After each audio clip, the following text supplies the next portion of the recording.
Tratuhin ang lahat ng tao ng pantay-pantay batay sa kanilang mga merito at kakayahan at pangasiwaan ng pareho at may pari-pareho. Number 2. Gawin ang lahat ng mga desisyon sa naangkop na pamantayan ng walang labis na paboritismo o hindi wastong pagtatangi. So dapat magdesisyon ka nga walay favoritism or walay bias, wala kay kitapigan na. Then 3, huwag kailangan sisihin o parusahan ang mga tao sa hindi nila ginagawa at nararapat na parusahan ang mga lumalabag sa moral na obligasyon ng batas. So dapat dili ka magpataka-taka o paratang sa mga sala nga wala nila nabuhat. So dapat imo sang alamon kung unsay sala nila or kinsay may nasad-an. Iha ka mo desisyon nga kanimoy parusahan. 4. Agad at kusang loob na iwasan ang mga personal at institutional na pagkakamali at hindi nararapat. 5. Huwag samantalahin ang mga pagkakamali o kamangmangan ng mga tao. Dili mo i-disadvantage ang mga mali sa mga tao o kamangmangan kanang mga ignorance na ignore mga ignorante. 6. Ganap na isalang-alang ang mga karapatan, interes at pananaw ng lahat ng stakeholder. Lapitan ang mga paghuhusga ng may bukas na pag-iisip, dapat open-minded na walang kinikilingan. Ang justice means giving each person nga gatag og unsay deserve sa iha. In more traditional terms, yan give each person his or her due. And justice and fairness kay closely related terms, interchangeable. There have however also more distinct understanding of two terms. While justice is gigamit sa standard of rightness, and ang fairness is gigamit sa guarded ability to judge without reference to one's feelings or interests. Ang fairness kay gamit sa ability to make judgment that are not overly general but concrete and specific to particular case. Gamit ang fairness sa judgment. Justice is fairness is kanang ang justice is patas lang is an action based regard to proper interest, sakto nga pag-interest, property and safety of one fellows. Richter 1982. While broader sense though of an transcendental justice as fairness is daghan sa context ban, then concern with fairness typically strive to work out something comfortable and adapt procedures to simply rules of a game. Katrabaho sila nga to ensure people receive makadawat o fair share and benefits and borders of fair play. Frame justice issues in terms of fairness, patas lang, and invoke principle of justice and fairness to explain their satisfaction or dissatisfaction. With organization they are part of, tungkol sa organization, part sila sa as well their state of government. Taylor et al. 1995. Past institution treat them fairly. Treat sila nga patas tanan, why bias, and operate according to fair rules. Apoy fair nga rules. Fair treatment and fair rules is expressed by a variety of justice principles. Giingon nila nga ang justice is giving each person what he or she deserve and not take as far. How do you determine people deserve? Sa ako nila pagkabalo kung deserve ba sa tao. Criteria and one principle should we use to determine what is due to this or that person. Nakabalo kung say ihatag dyan sa person na deserve niya. Principles of justice ay isang malawak na tinanggap na pangunahing prinsipyo dahil ito ay katarungan. Unang tinukoy ni Aristotle higit sa 2,000 taon na ang nakalipas ay ang prinsipyo na ang pantay ay dapat tratuhin ng pantay at hindi pantay na hindi pantay. Sa kontemporaryong anyo nito, ang prinsipyong ito ay minsan ay ipinahayag tulad ng sumusunod. Ang mga individual ay dapat tratuhin ng magkatulad maliban kung sila ay magkaiba sa paraan na may kaugnayan sa sitwasyon kung saan sila nasangkot. Halimbawa, kung sina Pedro at Juan ay isang gawa at walang makabuluhang pagkakaiba sa pagitan nila o sa trabahong ginawa nila, so dapat pantay-pantay atong pagtrato sa klaseng tao. Kung unsa man sila, dapat tratuhon po nato silang sakto.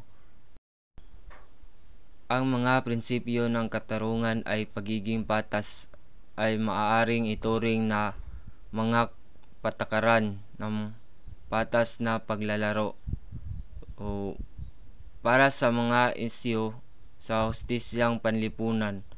Nakabatay man ito sa mga universal na batas o higit na nakatali sa konteksto. Tinutukoy ng mga prinsipyong ito ang paraan kung paano pinatupad ang iba't ibang uri ng hustisya.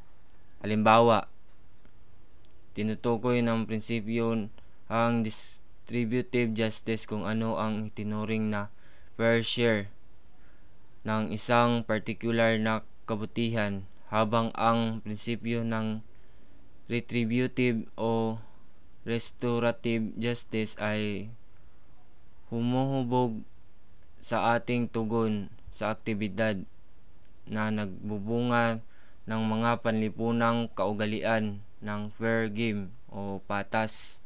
Dapat way saligan o way bias, dapat patas lang.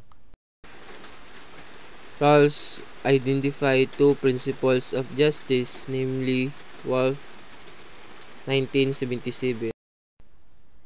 Bawat tao ay may pantay na karapatan sa pinakamalawak na pangkalahatang sistema ng pantay at pangunahing kalayaan na naaayon sa parehong sistema ng kalayaan para sa lahat. Dapat pantay ang sistemang pangkalahatan. Ang prinsipyo ito ay nangingibabaw sa pamamahagi ng karapatan at kalayaan. So dapat mangingibabaw jud ang karapatan ug ang kalayaan. Ang mga pangunahing kalayaan ay mamamayan at ay ang kalayaang pampolitika na binubuo at tumakbo para sa katungkulan, kalayaan sa pagsasalita at pagpupulong, kalayaan sa budhi, kalayaan sa personal na pag-aari, at kalayaan mula sa di makatarungang pag-aresto. Ang mga hindi pagkapantay-pantay sa lipunan at ekonomiya ay isinaayos upang ang mga ito ay pareho para sa pinakamadakilang kabutihan ng hindi baba sa kabutihan na ayon sa makatwirang prinsipyo ng pag-iimpok, at kasama sa mga opisina at posisyon na bukas sa lahat sa ilalim ng mga kondisyon ng pantay na pagtrato ng pagkakataon. Dapat pantay yun ang pagtrato. Ang mga prinsipyong ito ay lexically ordered at Rawls emphasize ang prioridad ng kalayaan. Ang unang prinsipyo ay madalas na tinatawag na pinakadakilang pantay na prinsipyo ng kalayaan.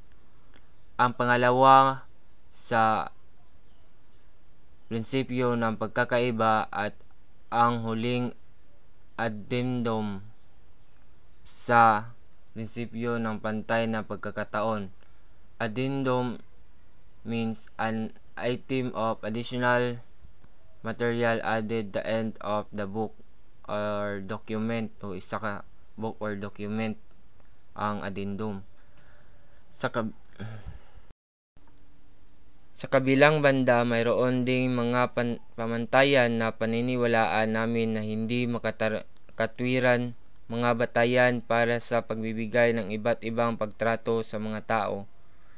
Sa mundo ng trabaho, halimbawa, madalas tayong naniniwala na hindi patas ang pagbibigay ng espesyal na pagtrato sa mga batay sa edad, kasarian, lahi, o kanilang mga kagustuhan sa relihiyon. So, naiuban dili jud pantay ilang pagtrato, like para sa kasarian, like laki, bayi, tumboy, bayot, ana, lahi jud ang pagtrato sa uban, pero ang ubang tao di pud same Japon ilang pagtrato.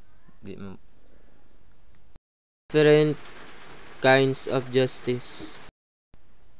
Ang katarungang pamamahagi ay tumutukoy sa lawak kung saan tinitiyak ng mga institusyon ng lipunan na ang mga benepisyo at pansinin ay ipinamahagi sa mga miyembro ng lipunan sa paraang patas at makatarungan. Kapag ang mga institusyon ng isang lipunan ay mamamahagi ng benepisyo o pasanin sa hindi makatarungan ng mga paraan, mayroong malakas na palagay na ang mga institusyong iyon ay dapat baguhin. So, dapat baguhon jud kay dili man pantay lang paghatag, dapat pantay lang paghatag o mamahagi.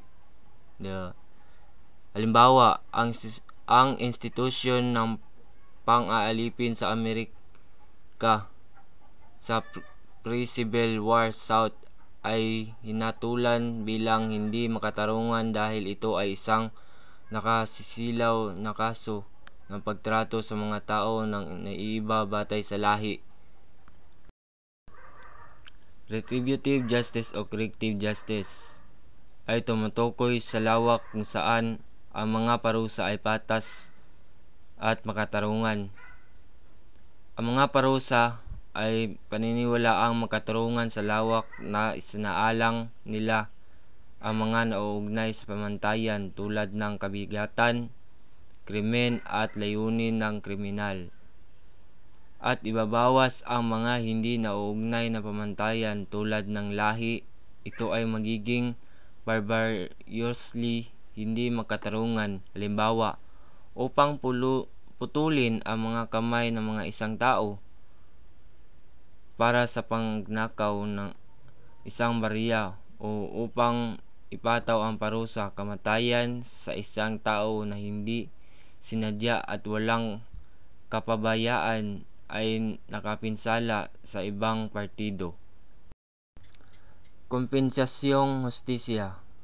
Ang katarungan ng kompensasyon ay tumutukoy sa lawak kung saan ang mga tao ay makatarungan na bayaran para sa kanilang mga pinsala ng mga taong nakapinsala sa kanila. Ang kabayaran lamang ay proporsyonal sa pagkalugi na naidulot sa isang tao. Ito mismo ang uri ng hustisya na nakataya sa mga Brown lang hearing. Ang mga tumestigo sa pagdinig ay nasasabi na ang mga may-ari ng cotton mill kung saan ang mga manggagawa ay nasugatan at dapat magbayad ng bayad sa mga manggagawa, na ang kalusugan ay nasira ng mga kondisyon sa mga mill. Ang mga pundasyon ng hustisya ay tumutuntun sa mga ideya ng katatagan ng lipunan, pagtutulungan, at pantay na dignidad, gaya ng itinuro ng etika na si John Rawls ang katatagan ng isang lipunan o anumang grupo para sa bagay na iyon ay nakasalalay sa lawak na kung saan ang mga miyembro ng lipunang iyon ay darama na sila ay tinatrato ng makatarungan. Pag nadama ng ilan sa mga miyembro ng lipunan na sila ay napapailalim sa hindi pantay na pagtrato, ang mga pundasyon ay nilatag para sa panglipunang kaguluhan at alitan. Ang mga miyembro ng isang komunidad na pinahawakan ni Rhodes ay umaasa sa isa't isa at pananatilihin nila ang kanilang pagkakaisa sa lipunan hanggang sa makatarungan ang kanilang mga institusyon. Ang hustisya kung gayon ay isang sentral na bahagi ng etika at dapat bigyan ng angkop ang pagsaalang-alang sa ating moral na buhay. Sa pagsusuri ng anumang moral na desisyon, dapat natin itong itanong kung pantay ba ang pakikitungo ng ating mga aksyon sa lahat ng tao. Kung hindi, dapat matukoy kung ang pagkakaiba sa paggamot at makatwiran, ang pamantayan ba na ginagamit namin ay may kaugnayan sa sitwasyon na sa kamay, ngunit ang katarungan ay hindi lamang ang prinsipyong dapat isaalang-alang sa paggawa ng desisyong etikal. Nakasaysahay ang prinsipyo kay katarungan at maaring kailangan i-override pabor sa iba pang uri ng moral na paghahabol tulad ng karapatan at kapakanan ng lipunan.